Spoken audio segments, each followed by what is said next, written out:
आज आमे सही जुग क्रिकेटर कहानी कहवा जी भारतीय क्रिकेटर भविष्यत को निज ब्याट्रे लिखिछंती।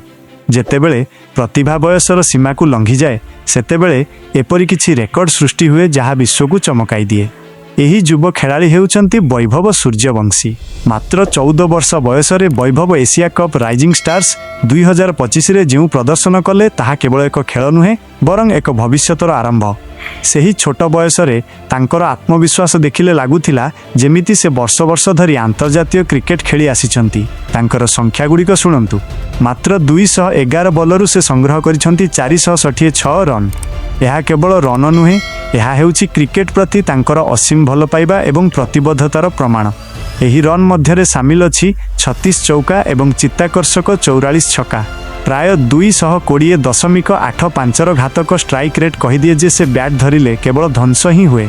किंतु सबुठारु भावप्रवण एवं स्मरणीय मुहूर्त आसिला यूएई विपक्ष मैचरे।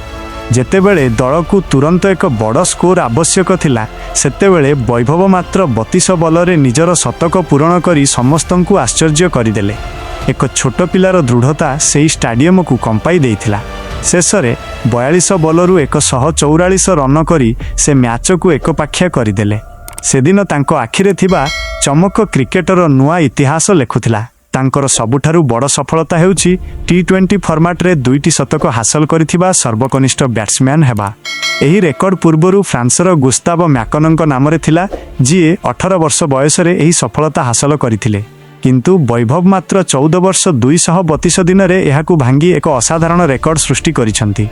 एही रेकर्ड सबुठु महत्वपूर्ण कारण एहा आशा एवं संभावनार प्रतीक।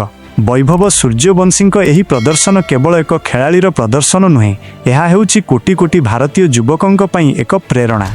यह प्रमाण करे जे जदि तुमर प्रतिभा एवं कठिन परिश्रम थाए तेबे बयस केवल एक संख्या मात्र।